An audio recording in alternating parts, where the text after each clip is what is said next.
Hi guys, welcome to my channel. It's Hila here, Saturday Night Stitch, and thank you so much for tuning in. Okay, I just need to adjust the camera angle, so just a second. I think that's a little bit better. We got some headspace over here now. I hope you guys are doing really well. I am doing quite well. Recovering, buying more fabric, getting a bit more movement, working on building up my stamina, working on making sure that I don't get scarring. But I'm very happy. We've had beautiful sunny weather. I've been able to get into the garden. I've been able to go to my other holy grail place, garden centers, and buy plants, flowers, bulbs, and seeds, because that's the other thing that I love shopping for. And if you like that sort of thing, go check out my other lifestyle channel, Hila at Home, which basically covers everything else, apart from the sewing. But today, I have some fabric to share with you. It's from Minerva. So this isn't brand ambassador stuff, because I'm a proud Minerva brand ambassador, and I have been for several years now. I joined the program when my blog was still very new and I was a baby seamstress, but they saw me and they gave me a chance when basically I knew nobody and I was just still learning. And so I really quite like Minerva for that. But these ones, I bought them on a sale, and I also decided to try out their mystery bags. So we're going to go through a mystery bag because I was very curious about them. And I think it was £9.99, but you get something like 5 meters worth of fabric. So let's check it out.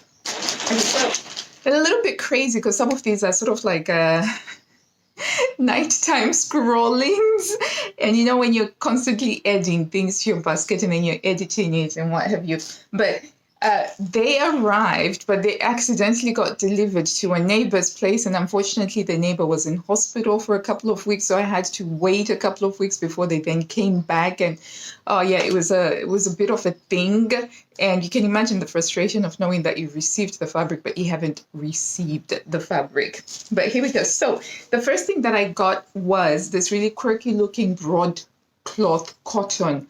Now, normally when it comes to cottons, I prefer my cotton poplins and my cotton lawns, but I could not resist this quirky print, which has this lovely bicycle, and it's pink, and it's got a basket that's full of flowers.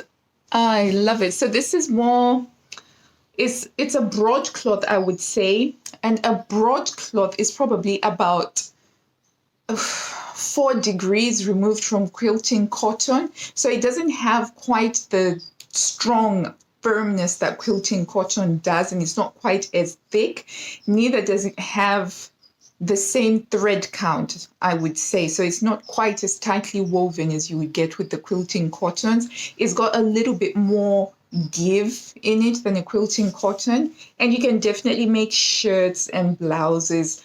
Crisp collars, definitely getting some crisp collars and crisp button plackets. And so I have enough here to probably make myself a shirt of some sort, because I just love it. I think it's so quirky, and I'm thinking of getting some contrasting fabric, either in the orange or the purple or the pink, and that will make the collar and the button placket. Oh, a Peter Pan collar. I think a Peter Pan collar would look so cute in this, and it's got a very vintagey vibe.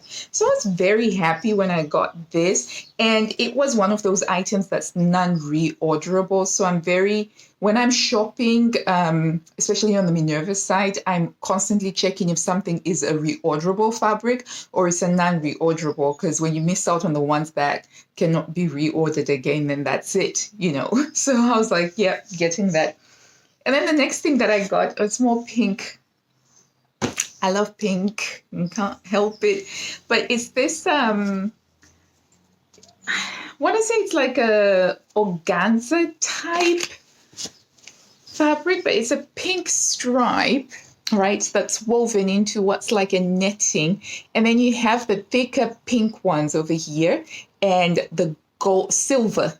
You got silver over there, and it's a little bit sheer, as you can see, but I liked this because I thought that this would make a really great contrasting fabric for all of the pinks that I have. So imagine this as a sleeve, right? Say for something that's got pinks, and then you've got a sleeve that's in pink, or I can have as a waistband that's in this pink, or as a trim at the bottom of a skirt.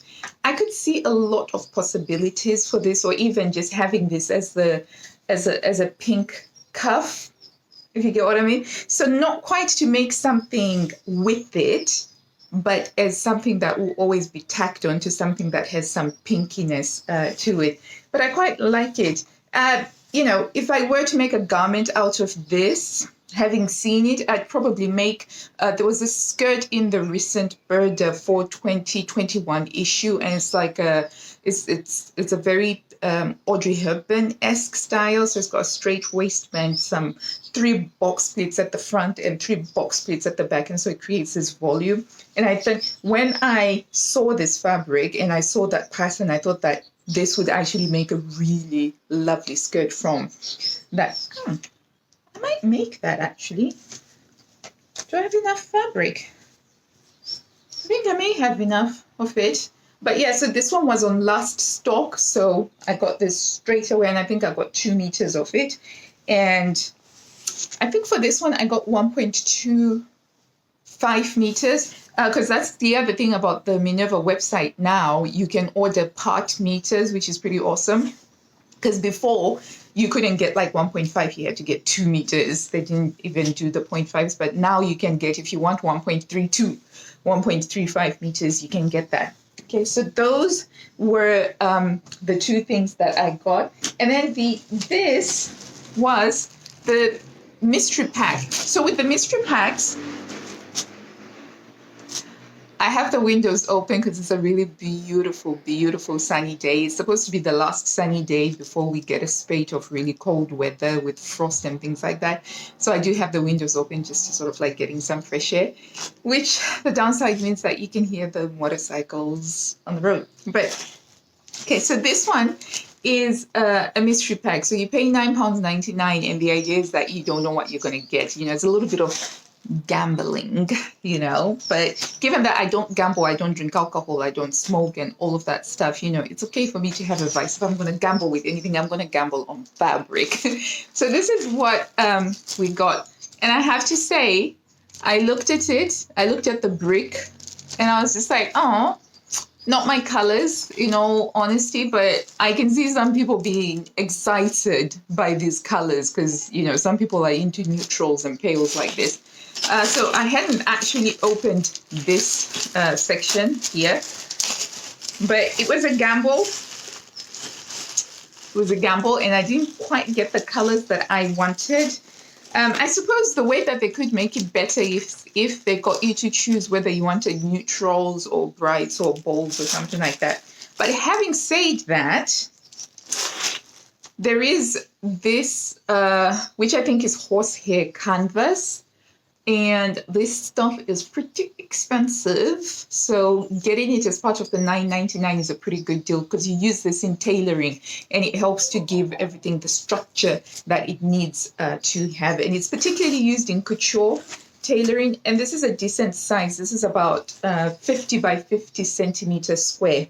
So horsehair canvas, fantastic. There's enough here to probably do, I don't know, maybe about 2 tailored projects if I'm not going for the full tailoring and I'm just going to put it along the bust over there. Okay. The other thing that's in there is some calico, which is unbleached cotton, right? And there's a 1/2 meter here. And this is the sort of fabric that when I was doing my pattern drafting evening course, this was the fabric that we used once we'd made our drafts and we cut out the first 12 garments. This is what we used. And the problem with using this particular fabric is that it does show you the design lines, but it doesn't take into account the type of fabric that you are going to be using. So if I'm going to be making something that's like a drapey maxi that's meant to be made with rayon viscose, I'd rather do a 12 garment using rayon viscose rather than something like this, which is stable. This is good for shirts, things that need to have collars, things that need to have structure. So we have that. A little bit You know, but never mind. This is a poly cotton, a polyester cotton stripe jailhouse rock. So this one can be quite useful just for trims, you know, like if I wanted to just put a trim at the bottom of a skirt or at the bottom of a whatever. And poly cottons are really good sewing practice for my kiddies. Yeah. Okay, and then we have, what are you? This looks like a broadcloth. It's cotton, definitely cotton. I'm gonna lick it. It's cotton. I don't need to lick it. But yeah, it's nice. I would make a tea towel out of this. Do you know, I've never looked at fabric and thought that I could make a tea towel, but this could definitely be a tea towel. Yeah, I could get probably 2 tea towels. Yeah, like a really big tea towel. Yeah, so just a gingham, gray and white, and very uninspired. And then there is, this is a polyester. I'm pretty sure it feels like a polyester peach skin fabric in a light blue. Maybe make it into a scarf.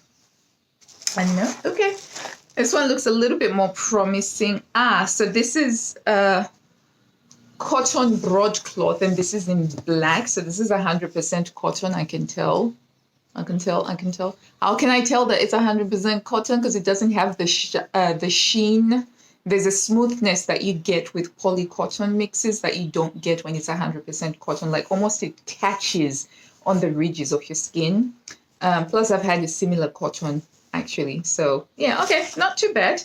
Black is always a good color to have. Works well as contrast for button plackets and for cuffs and for collars and such. So here we go. Plus my second son, his favorite color is black.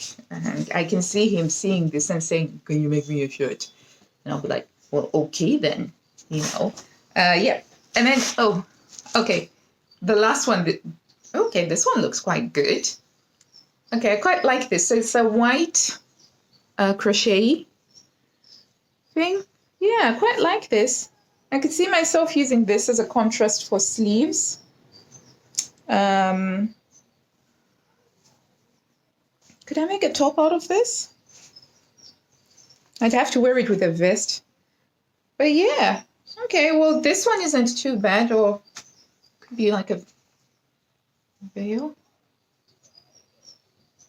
Could I rock it as a veil? I don't know, could do. But yeah, okay. I can see this one would work well in summer, I think. It would work well in summer. I could make a shawl. Another clay. Okay, so I think it's a bit of a hit and miss, isn't it, with these mystery bags? Oh, it's got a nice selvage. I quite like the selvage edge. Yeah, so it's yeah, so with the mystery bag, it was a bit of a gamble for me, and the colorways are not colors that make me sing. They're not colors that make my heart go tra la la la la. But still, for the horsehair canvas and this lacy trim one and the tea towels and the black cotton broadcloth, I think it kind of worked out okay. So I can't complain too much. I knew what I was getting myself into when I was gambling by getting that. It was fun. It's probably not going to be the last mystery bag you see from me here. So yeah, so those are the things that I got from Minerva. No particular plans with them, as I said, because I had a lot of downtime. I was doing a lot of, fabric shopping, and I'll be back soon with another fabric haul or another sewing plans video or just another chatting video or something like that. So if you haven't already, do subscribe, and I will see you in the next video. And until then, happy sewing, lovely people. Take care now. Bye. And what am I wearing? I nearly forgot. This is a Bird 6608 much loved t-shirt pattern that I used to make t-shirts for my husband and for me. And it's in a Lady McElroy viscose. I added like a cuff on the sleeve, and it's just nice and loose. I lengthened it slightly so that it goes up to mid-thigh, and it's just super comfortable. Bye.